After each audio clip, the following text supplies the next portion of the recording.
And we're live. And we're live. Great to be back. Yep. Today's going to be an interesting one because we're going to talk about your start as a real estate investor Uh-huh. and some of the bad partnerships, right? Because online you see all the glorification of real estate and partnering and this and that. So share with us, maybe you can open with us some of the bad partnerships you had early on and what they taught you. Okay. Well, the first thing I'll tell you is that I didn't know anything about real estate, financing, investing. I mean, silch. I was coming from the medical field. Okay. I was one of these pre-med students taking your organic chemistry, inorganic chemistry, microbiology, histology, all this kind of stuff. Okay. Um, and so I'm going to skip a few things and go to the chapter. So I was working, okay, um, as a medical assistant. And I was working in a medical clinic. And I was working a lot of hours, 65 hours a week, 68 hours a week. I remember one time clocking 72 hours a week. Wow. Okay, making a lot of overtime. And I was living at home. I was, or, saving money. I was saving as much as I could. But I knew that this was not something that could last because I was, killing myself. Okay? Anyway, working a lot of hours a week. A lot of hours a week. But I was young, no problem, and saved money. And so there was this lady that was advertising foreclosures, that you could make money in foreclosures. And she said, all you have to do is give me X amount of money. So I believe I gave her something like, I had saved up like $8,000 or $7,000. $7,000. And what year are we talking? Oh, 1980,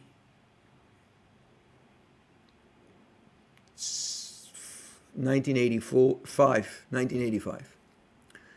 And so I gave her $7,000 and we purchased a property. I want to say Pomona, but it was like further east, a little further east. Anyway, it's like a blur. But, and so we were able to get the property and she came through. She actually came through.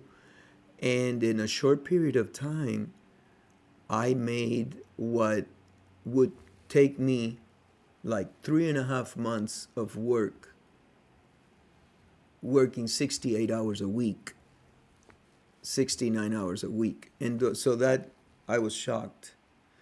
And so after that, I started thinking, this real estate thing, I'll work really, really hard, save all the money that I can, and continue to do this with this lady. But for some reason, we never connected again. And so, but now my interest in real estate had opened up. And Was so, that a flip? yeah, Or yeah, is it that was what it was? yeah, Okay. it was a flip. And Okay. she took care of everything. And I learned some things along the way, but minimal. Okay, she kept me informed, but I You learned just minimal. helped Yeah, fund it. right. And she put some money too. Yeah. Anyway, so what happened was there was a guy that had back then, a seminar in the tapes, the small tapes, The cassettes. the cassettes. His name was Hal Morris, and he was called Mr. Foreclosure. And I don't remember how much it was, but I knew I couldn't afford it.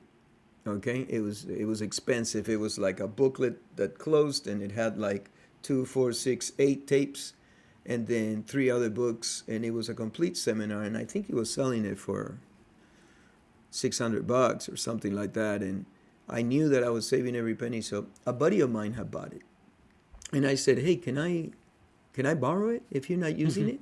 And he let me borrow it.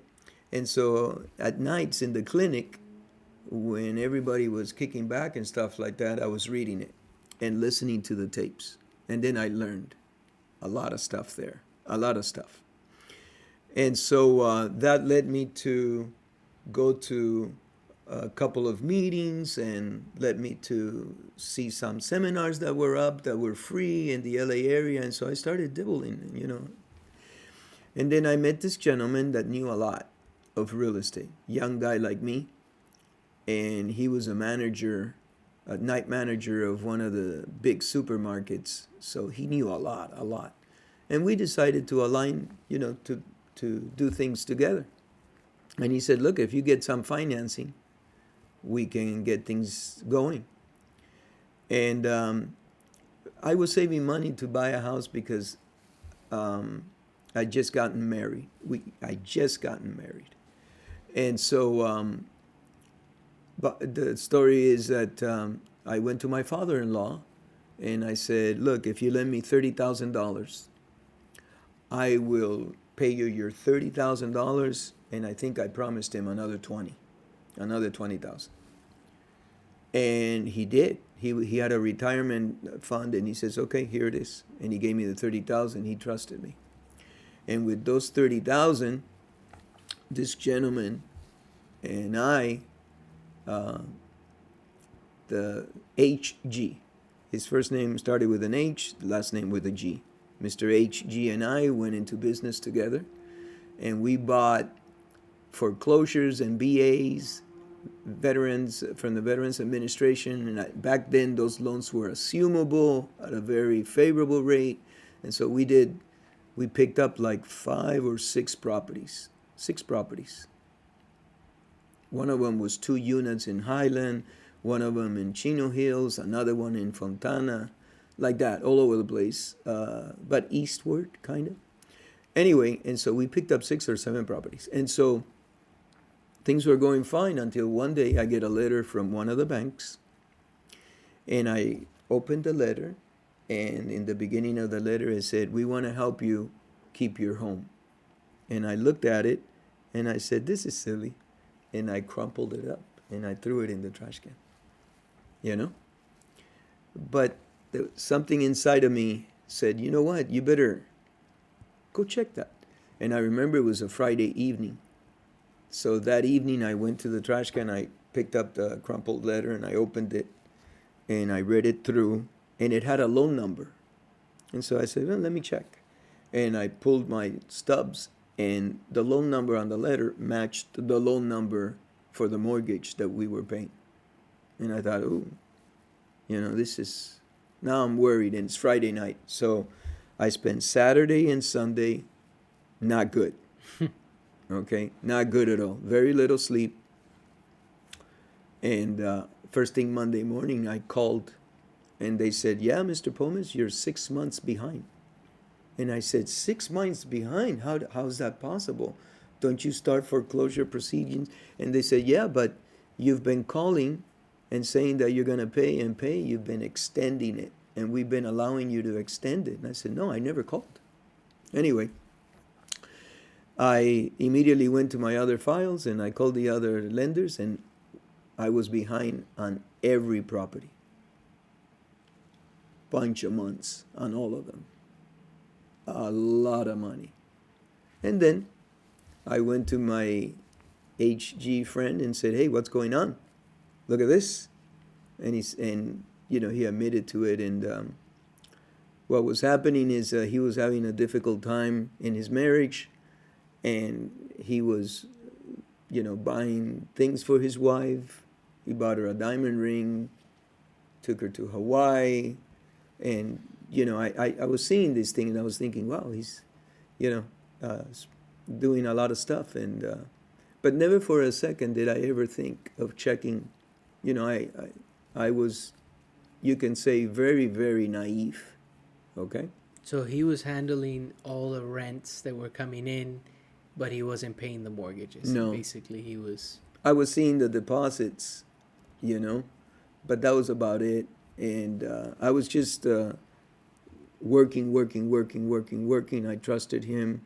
We would go and look at the properties. Sometimes they were fenced off, I remember jumping over the fences and looking at the backyards. And there's a couple stories about that. One time a Doberman came after us, and we jumped right back and we were safe. But man, it was a close call. But and so you know, I was involved in a lot of things, but I let him do the administrative.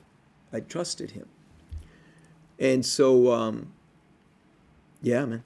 And you're what age when this happens? 26, 25, 26. Yeah. Yep. Anyway, and so it wasn't pretty. And so I told him, well, look, I feel betrayed, and you hurt me and my family, and you knew this was the money that I got from my father-in-law. So, and in my mind, all I could see myself is working myself to the bone to pay that money back to your grandpa. So I found a gentleman, very nice gentleman, that I had done business a little bit with, because I was also in the insurance business by then. I had just been hired, just gotten married, just got hired in an insurance company. And I started doing very well from the beginning there. By the way, all this is my fault, because you can trust people, but like, what's the name? Mr. Cuban, the Shark Tank guy? Mark Cuban? Mark Cuban says, trust, I think it's but verify. I think that was Reagan. Let's check it. No, it's Mark Cuban. Mark Cuban says that he trusts people, but he doesn't let go of the reins. And he's got like God knows how many companies, but he doesn't let go. Trust but verify. He might say it, but it was Ronald Reagan. Oh, yeah? Back in the 80s. He says, Okay. trust but verify. Okay, well, that's probably where I got it to. But anyway, and so it's your fault, You got to stay on top of the game, Yeah. and I trusted him.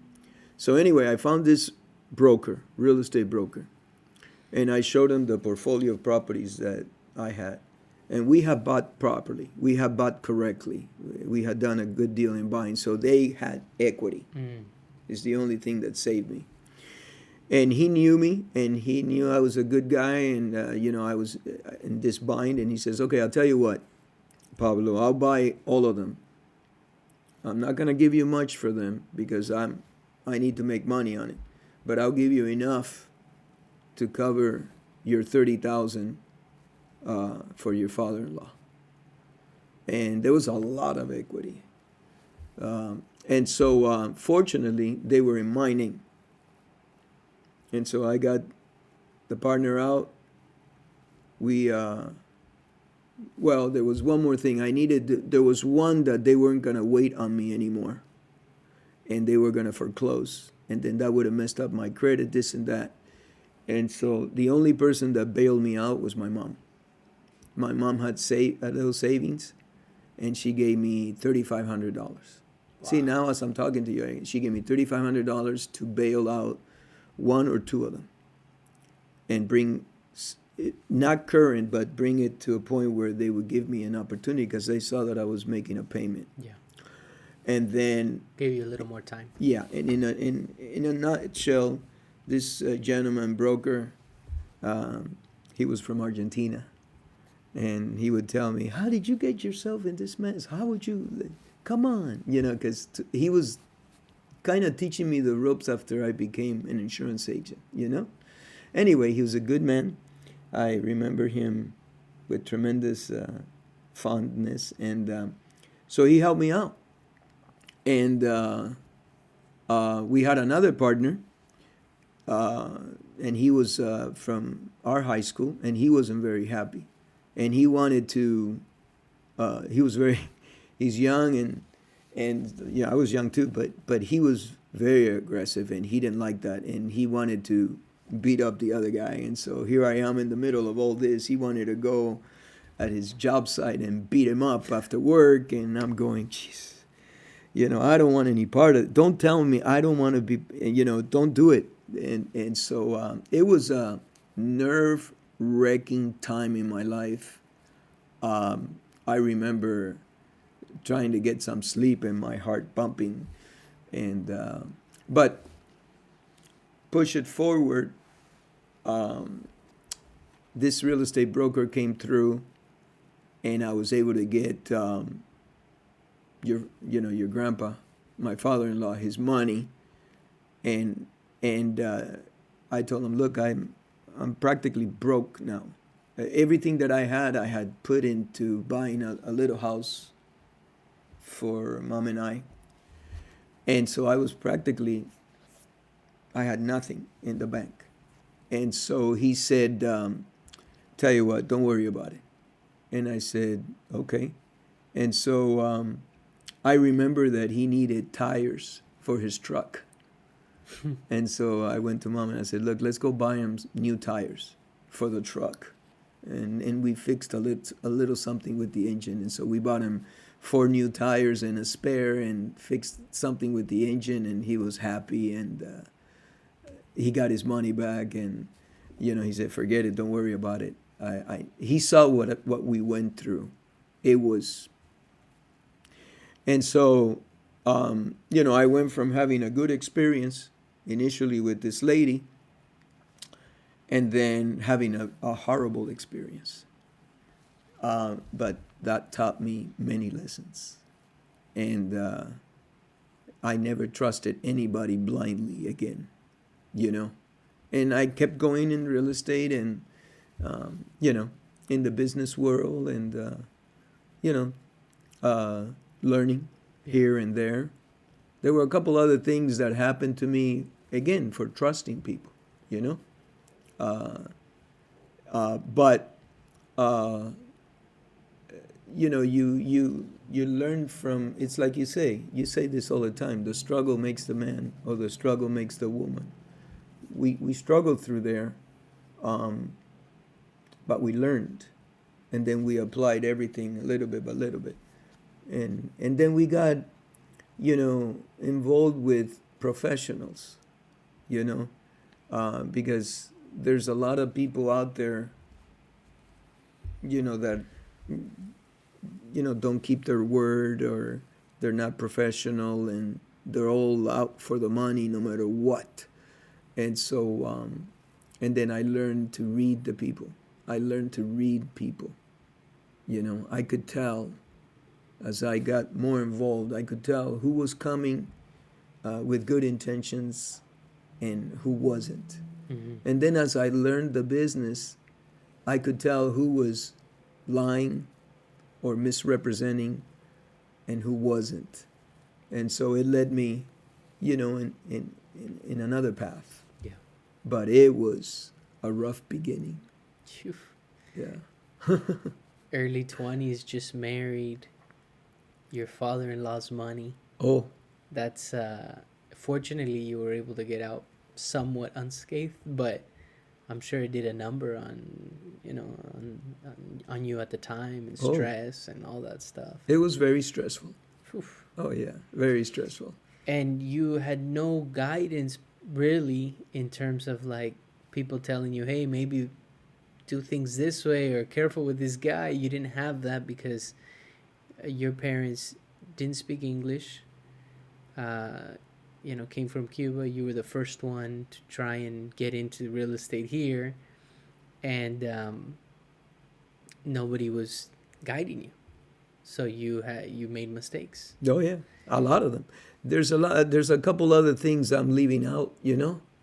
Um, it's not important, but you get the gist of it. I mean, I was very naive, and I was just working, and then when I started the insurance business, I figured out a few things. I've always been able to speak with people, and so that helped me create new contacts, new connections, start building relationships in the business world, because I came from the medical field, and so I didn't have the benefit of someone, like you said, teaching me the ropes, but I learned quickly.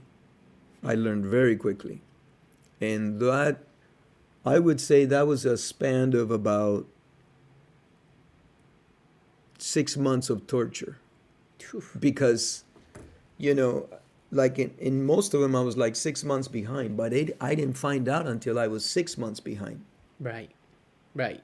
And then to resolve things, I immediately got to a situation where I thought this is going to work out and this and that. But there were a lot of things up in the air that were beyond my control. And when this broker that had good intentions to try to help me, you know, he said, I'll buy all of them. Well, that made it super easy. But by doing that, I had to give him a really, really good price. I was in no position to negotiate. I was totally at his mercy. Correct. He was a decent, good man, you know. So he gave me enough. He bailed you out. He bailed me out. He didn't give. You didn't make money. Oh no, nothing. Everything I got, I gave to my father-in-law. In fact, the Yeah, you tires lost and money, but yeah, but at least he bailed you out. yeah, the tires and everything else that I bought for him came out of the money that I was making from insurance. And he might have given me a little bit less than 30, but he made out, you know, because we had bought decent. Yeah, you bought at a good price. Yeah, because they were foreclosures, What so do we you bought below market. What do you think that this partner, HJ, was? What did you think that his end game was? Like, you're gonna find out. The properties you're getting notices. What do you think he was thinking? Well, he was getting the notices and not showing them to me because we had a PO box. This letter was like a little freak, or you know, sometimes like you say, it slips. You know, it falls through the crack. Yeah. This was something that the bank, in desperation, I guess they had sent a letter to every address they could find on that file. Got it. And my address was on one of those files. I was untitled. Okay. Yeah. But he was getting all the Notices. mail from all the banks and not telling me. His end goal was to save his marriage. He was having issues with his wife, and At whatever cost. his end goal was to save his marriage, and he sacrificed me and my family in the process. Do you think that he did this multiple times? Like this is just something he did. Somehow he would. No, No. I don't think It's so. just he got caught in a bad spot. I think so. You know, he had a good position. He was a night manager at a very famous supermarket chain. And to become a night manager, you needed to be sharp. You needed to, you know, they didn't just make anybody a night manager. So, no, I think I caught him at the wrong time. He started having marital problems, and he saw this money coming in, and he thought he could throw. This is my perception, right? We never talked again. He went his way, and I went mine. I think he thought he could throw money at the problem, and it didn't work. Mm-hmm. The last time I talked to him, he said, you know, he knew that this gentleman was trying to bail me out, and he said, I know, because he was preview to my mom lending me the $3,500. And he said to me, if it's the last thing I do in my life, I will pay you the $3,500 that your mother gave you. Because he felt, you know, he's a good man, I guess, you know, that fell on bad times. That's why desperate people do desperate things, you know. So if you're going to, but I'll tell you, I've had partnerships after that, and they worked out fine. But now I was a different animal, okay, a different animal. We got an escrow, we've got this, you know, this is my share, that's your share, everything is written down, we've got contracts. Yeah. You learned. So, yeah, it's different. So I've had partnerships after that, Right. and they've worked out. Right. But I was being very naive, very green. And somebody who knew more than you taking advantage. Yeah. That's what it came down to. And so he said he was going to pay back that money, and he never did. No. The last time, you know, life The world is a small place. Oh yeah. Okay, very small place. I found out through someone that he was in Vegas doing well. He was, I guess, a head bartender for one of the major hotels. And so they said, "Hey, I saw this guy." I said, "Oh, okay." But I never made an effort to, you know, Yeah. connect back with him because it was very unpleasant, extremely unpleasant. And just talking about it, it's somewhat unpleasant. Yeah.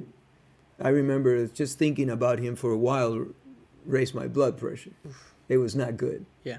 But then you put it behind you because you can't live in the past, and especially if it's not a good memory, and Sure. then you move forward because Yeah. what are you gonna do? I mean, you have to move forward. Yeah. You don't want to dwell on that. No, You just want to learn from it. right, Which everybody that's anybody that you know of today has gone through their own version of some sort of upsets and adversities and struggles. yeah. Right? I mean, Oh, absolutely, everybody we look up to has gone through major struggles. absolutely, So absolutely. so you came out stronger and better from it. Well, I learned, Yeah. and then, you know, as I moved forward, I started reading people better. Mm. It's very important, you know, when you when somebody comes in through the front door and they have this image, but there's something that they say or a tweak or in their body language, there's something. Yeah. If your gut tells you, I'm not too sure about this, don't do it. Something's off. Something's off. And then I started learning to read people. Yeah. And that was a big asset for me because I was very trusting, very, very trusting Yeah. in the beginning. Yeah. And so, it was bound to happen. Yeah. Yeah. Unfortunately, businesses like or industries like real estate tend to attract these people that take advantage of others. Unfortunately, I think every industry. I think every industry, but especially, I mean, because I think real estate, part of it is that the barrier of entry is very thin. It's a license, and right away you can start doing things, and so you have people that end up scamming. You're right, every industry, but you're so It happens much. everywhere. Look, I was telling you. Remember, well, real quick, remember the loan modification situation of 2008, 9, 10, 11? I mean, I remember that was a lot of it. I'm not saying all of it, but so much of that was a scam. You're right. You're right. But it happens everywhere. For sure. The message sure. here, guys, is folks, is trust but verify. Just like Reagan said, trust but verify. Maybe also have someone else who has no skin in the game. I'm sorry, no vested interest. Look at it also. Yeah, assess yourself with Yeah. a professional. Like I remember you told me many times that you one time were having an issue with a relationship, a friendship, and you asked grandma, your mom, hey, or you told her about it, and she gave you some advice. She had no vested interest in it at all. She just gave you advice from a good place, and that's the thing. Where's the advice you're getting coming from? If you're asking somebody who is gonna stand to make money if you're involved in this, That's the wrong person to go to. No, you need to get another point of view. Yeah, but you're right. In my case, I couldn't perceive that he would do this. It didn't even cross your mind. No. This was we were good. We had become good friends. Yeah. We hung out together. We went to dinner with our wives. Yeah. So if somebody would have come and told me, hey, when it was happening, hey, this guy is doing this to you, I would have told him, yeah, you're crazy. Like, look, when I got the letter, I'd said, it's a mistake. I crumpled it up and I threw it in a trash can. You know? Right, right. It didn't even cross your mind. No, not at all. Not Yeah. at all. My trust in him was 100%. But then something, I went back and picked it up, and, Right. and now you know the story. But it happens in every field. I don't want to Absolutely. beat up real estate or loans or anything like that. You know why? Because look, the other day I was telling you about a lady that gave a presentation on how to look at diamonds, Hmm. and in that industry, oof, Oh yeah, the jewelry, all the fakes. if you're not careful, Yeah, I mean, my lord, the yeah, kind of stuff, yeah. and If you don't so have a trained eye or a trained, weight, you understand weight. No, no, I'm not bashing it. right, I'm right. just No, I saying, know. look, when you go online and you search, you see the glorification of all the wonderful things in real estate. But the reality is, things go wrong, and people should be aware of that. We're not bashing it. Um, Real estate has been a wonderful thing for you and for so many people. Yeah, It's just doing it the right way. correct. And like you said, trust and verify, who you're going to partner with. I'm sure now, looking like if you had the knowledge you have today, Oh, you would have done things very oh, differently. for sure. Because look, if you listen to Dan Pena,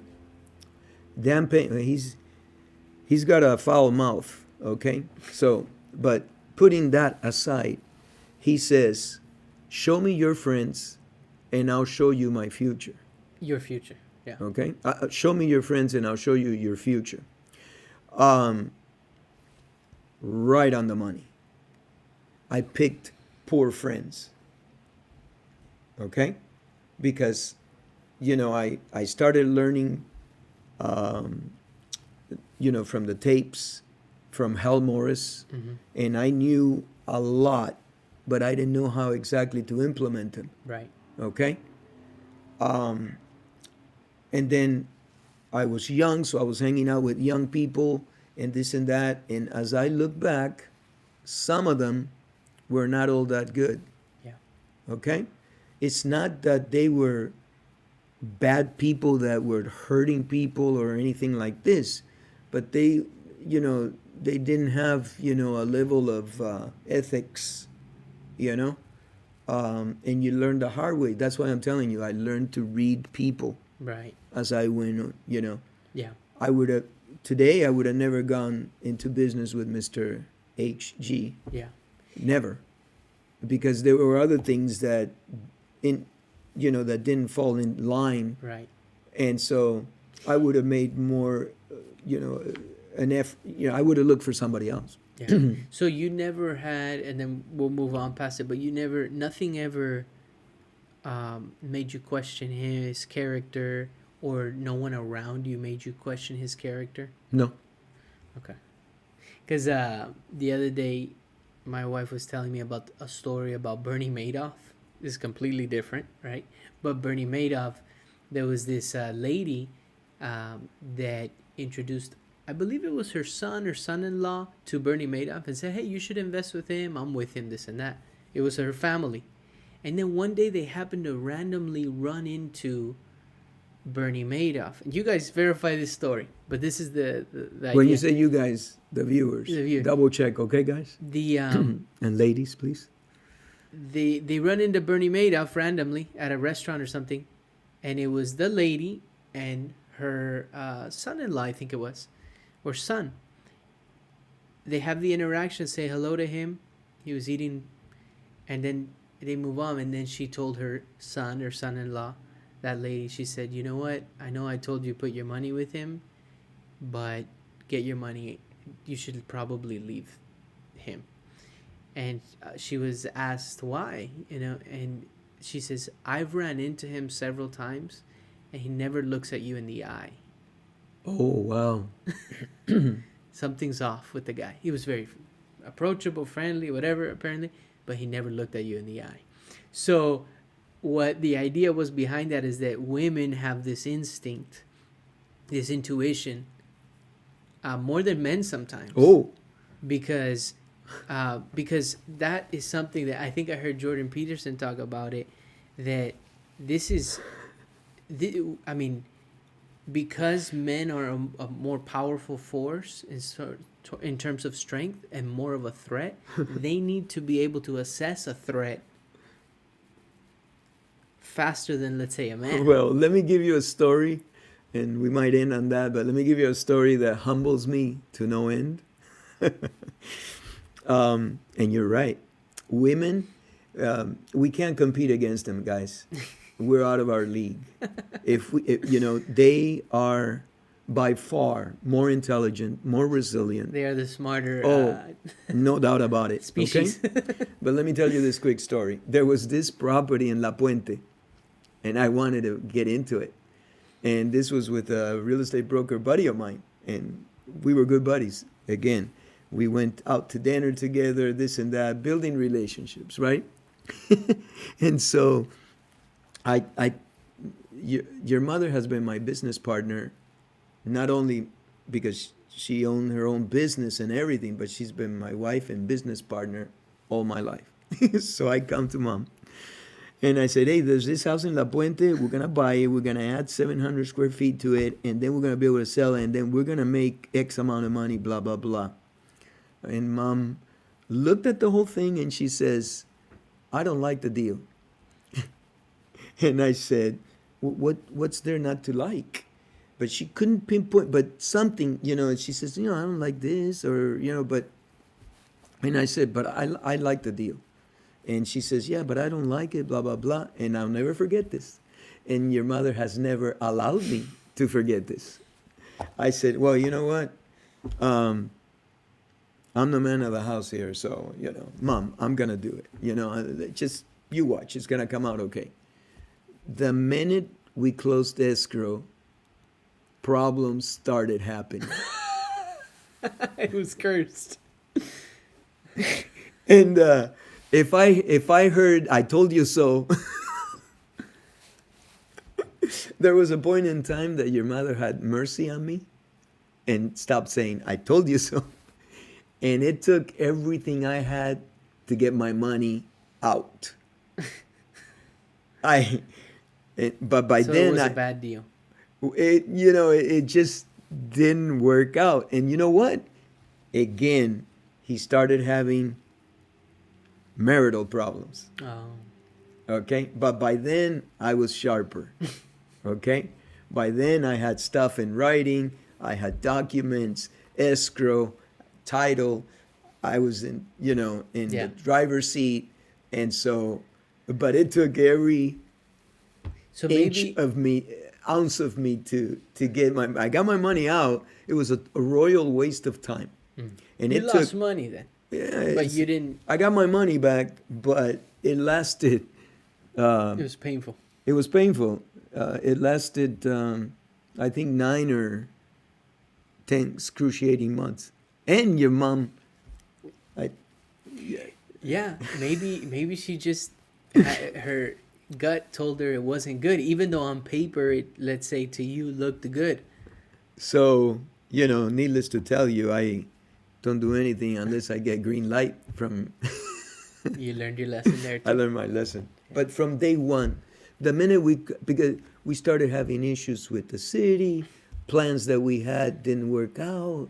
The addition was done like a foot off, so it was incorrect. We couldn't get the permits.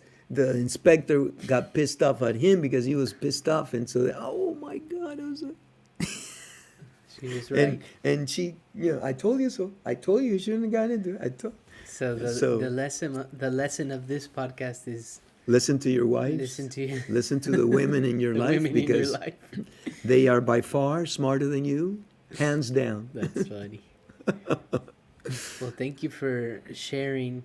I know some of it's painful to. Talk about. It's been so long that, but as you talk about it now, it's not exactly reliving it, okay? But you get those memories back a little bit. Sure. It was a tough time. Well, and also in our lives. Yeah, I mean, and also for those that are watching that want to get into, let's say, real estate, I think it's a good thing to look out for, because maybe you could be, let's say, that uncle, that, relative that is saying, hey, look what happened to me, just be careful, right? Which you didn't have at the time. Social media didn't exist at the time, No. YouTube and all this stuff. And now you can, I mean, there's a lot of people online that are saying certain things, but I think it's a good message. We're not, again, bashing any. No, we're not. I did want to say it continues, and one needs to continue to be careful with who you partner with who you listen to. Look at the meeting that we went to years ago about a guy that was teaching about foreclosures and real estate owned and what is it, loan modification, Yeah. all that stuff. And now, I don't know if he's still in jail, but he definitely went to prison. He went to prison. He went to prison. And the guy was all over the place giving classes. We didn't know. We were there to learn. And he was somebody who had licenses and everything. That's the thing, is that because that barrier of entry there and the ethics is not always there. And so this guy ended up in prison. The advice that we could share or give is, to his credit, Grant Cardone says it all the time. Be careful who you take advice from. Yeah. Be careful who you take advice from. Including us, even though this isn't advice. This is No, just, we're not giving advice. This is just your experience. Right. That's what it is. Be careful who you take advice from. Absolutely. And then, who you listen to. yeah, Careful who you listen to. careful who you listen to. Yeah. Cool. We'll end with that. Thank you. Thanks for sharing, Pablo. Of course.